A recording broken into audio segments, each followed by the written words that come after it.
When the Soviet Union collapsed, many thought that this was the definite end of the Cold War. But history tends to repeat itself. And today, in 2025, we can very well say that the Cold War is still on.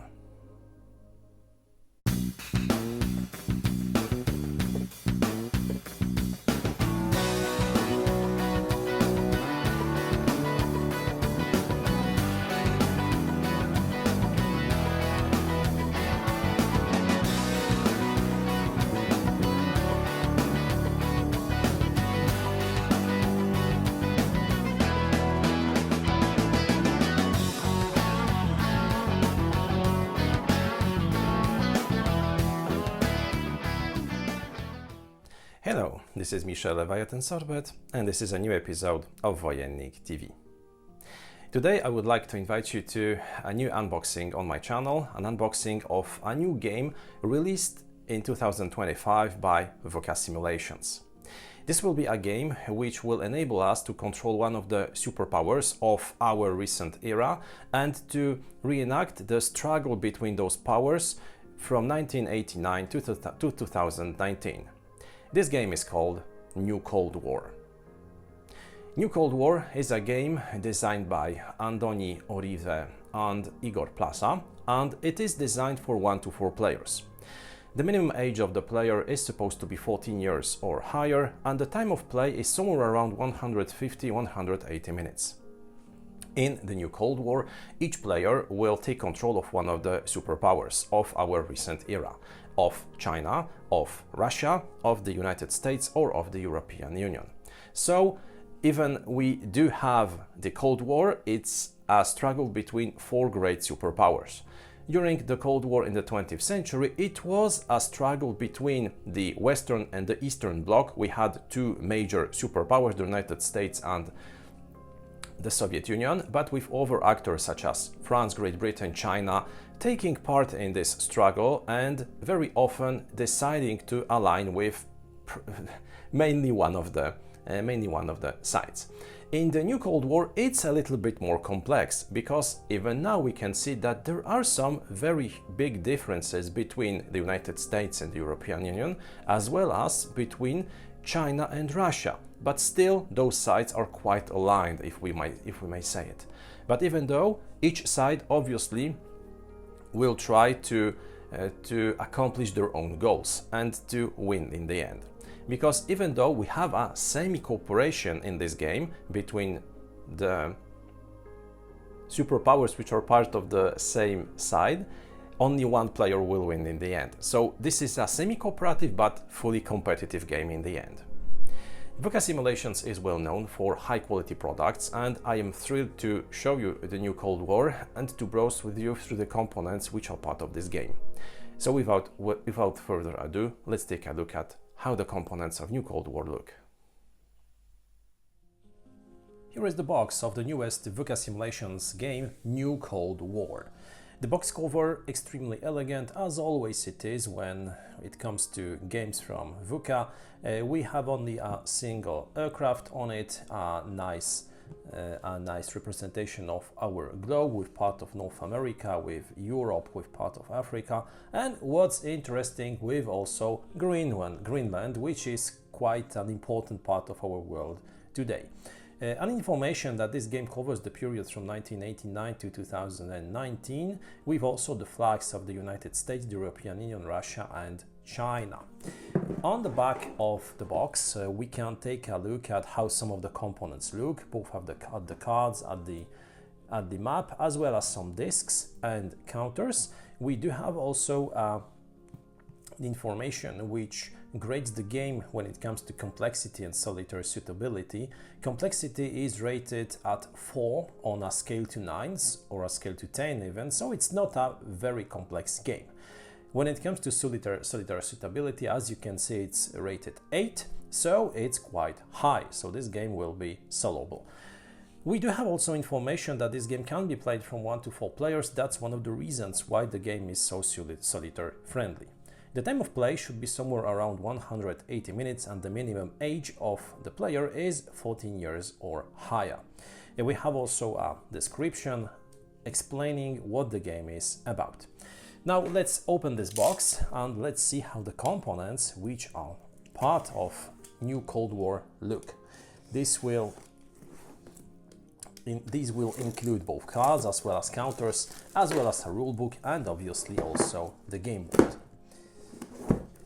Okay, so the first thing that we receive while opening the box is the rulebook. The rulebook is printed in a format which is corresponding to the size of the box. It is a rulebook of 48 pages long, so quite a long one, even though the game is, as mentioned earlier, rated only 4 on a scale to 10 when it comes to its complexity. But this rulebook, in contrary to many other games, does include also scenarios, does also include additional stuff which sometimes is present in a second document added to many war games, including scenarios, campaign rules, including also specific rules when it comes to series games, and some additional stuff like examples of play. Here it seems that everything is inside this one single rulebook. We can take a look at the index, and here, as you can see, we do have an introduction, a list of the components, description of the board, cards, wooden markers, and also description of every other marker in the game. We have also the sequence of play explained in general, then in detail. We have also information on how to win, automatic victory by objectives, then rules for less than 4 players. If we want to play, for instance, a game with 3 or 2 players, we have also information about solitaire play, and then we have tutorials, game turn 1 tutorial, game turn 4 tutorial, designer notes, and some annex. So, as mentioned earlier, some things which normally would be in 2 documents here is only in 1. As you can see, the rulebook is printed in color with quite a nice font. It's quite easy to read, to understand. It's divided into sections, it's divided into subsections. We do have examples, we do have also some components which are showed in order to better understand some of the mechanics. So at first glance, this rulebook seems to be well prepared, it seems to be quite accessible. I believe that it will explain very precisely how to proceed and how to start playing. What is always very welcomed and very good is the fact that we do have some tutorials and some more detailed examples, like the 4-player tutorial right here. And what I also really enjoy each and every time when I open a new war game are also the designer's comments and some information provided by the designer, some designer notes explaining his approach and his rationale behind some ideas inside the game, so it's always very appreciated.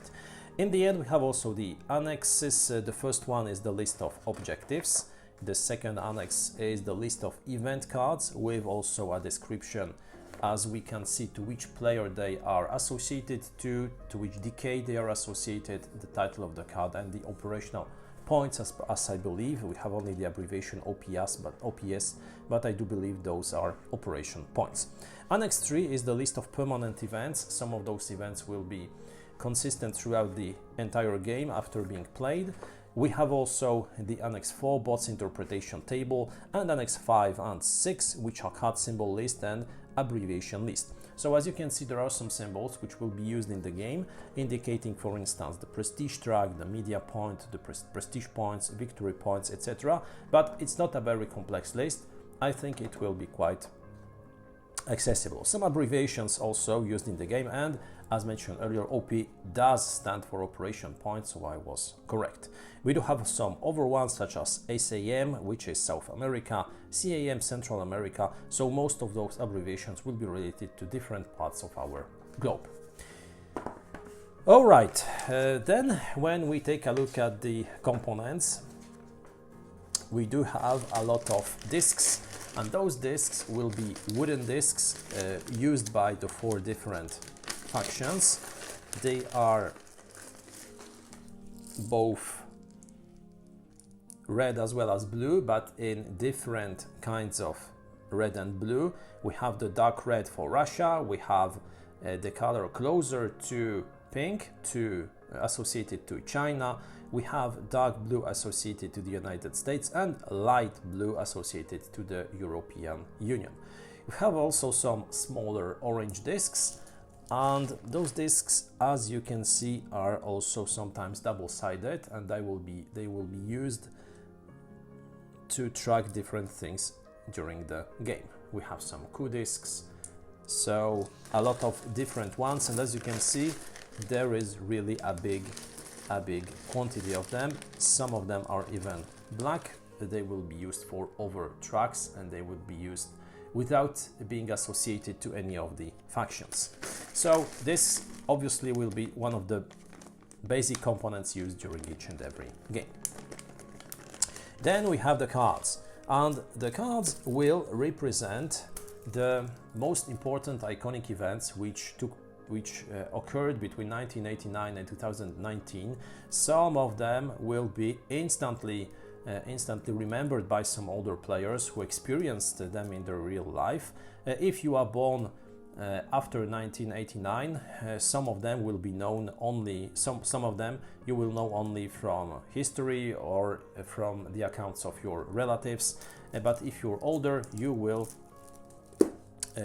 probably remember all of them. But I do believe that even if you live through this period, there will be some that might be quite new for you, to you. So we have, for instance, a card associated to John Paul II, who visited Cuba. Then we have the Schengen area, the Balkan Wars, the Barcelona Olympic Games, German reunification, Ibero-American Summit, Maastricht Treaty, Algerian Civil War, 2008 financial crisis, terrorism in Europe, industrial relocation, Saudi Arabia, preferred partner, Kosovo War, EU enlargement, Merkel, the introduction of the Euro, Tuareg rebellion, European migration crisis, rejection of the European Constitution, NATO maneuvers in the Baltic Sea, Euromaidan, Macron, Pope Francis, trading of mineral oil products, political tensions EU-US, rise of the far right, Brexit, China objective. So those are objective cards. Each card can have, each faction will have their own objective cards, such as, for instance, an objective related to the USA. We do have also Russian objectives and obviously EU objectives. So as you can see, all those cards have, apart from the ones which are objectives, where we have only the depiction of the country, also photos and a title related to the event or to the person which they represent. We do have also an association. For instance, those are cards associated to the EU. Then we will be having cards associated, for instance, to China. We will be taking a look at them in a moment. And we have also information about the decade in which this event took place. Here it's an event of the first decade, but we do have also some in the second decade or in the third decade, as when it comes to, for instance, Emmanuel Macron. On some cards, or on the majority of cards, we do have also a text indicating how the card can be played, what is its effect. We have also a number, so those cards will be quite easy to understand. When it comes to the quality of the cards, I always also verify the quality. Those cards aren't very thick, but not too thin either. They are protected by an additional layer, a little bit shining, as you can see. Not the highest quality, I'd say. I already saw cards which are of a significantly better quality than this one, but it's still okay. I believe that you will need to use sleeves in order not to harm those cards, because I wouldn't even risk to bend them too much. A little bit thicker, I believe, and they would be really, really great. But still, sleeved, they should do just fine. Let's take a look at the second deck, what kind of cards we can find inside it. Here I see that we have cards associated to China. So we start by the Tiananmen Square massacre, very important event, handover of Hong Kong, consensus of 1992, Shanghai Stock Exchange opening, Asian financial crisis, Asia's +3, the Tibetan conflict, China-Japan relationship, China in the WTO, investment surge in Africa, Beijing 2008 Olympic Games, opening of diplomatic relations in Central America, and a lot of other events. Each of them will be implicating how the game looks and how the game goes. We have also US cards, as you can see, the Gulf War, Suharto, Microsoft Empire, US military bases, Israeli-Palestinian conflict, a lot of events, including also the September 11 attacks. So it was absolutely a thing which had to be included in the game. Finally, the last part of the cards. I believe they will be quite similar to the ones that we already browsed through, but let's look at them. Either way, we have the Kyoto Protocol. Those are neutral cards, as you can see, so we do have also a list of neutral cards which will not be associated to any of the 4 factions: military conspiracy, Kashmir conflict, Ebola outbreak in the Congo, India, Pakistan, nuclear escalation, cybernetic warfare, Djibouti military base, a lot of additional cards, Erdogan, fake news, and finally also Russian cards such as FARC, Hezbollah, Mugabe, the Chechen War, CIS, Gaddafi, Mandela, Chavez, populist governments, arms sales in Central America, a lot of interesting ones, Al-Assad Triple Alliance, Nord Stream, Sochi 2014 Winter Olympics, Syrian conflict, annexation of Crimea, Russian Trojan horse, Boris Nemtsov Western sanctions. All right, those are the cards, the event cards, as you can see. We have also the board, and this is a huge one, and as it is the case with all the Vuca Simulation games, an extremely elegant one. This is the back of the board. As you can see, we have the new Cold War depiction or logo printed on it, and this is a mounted board, a huge one, as you can see.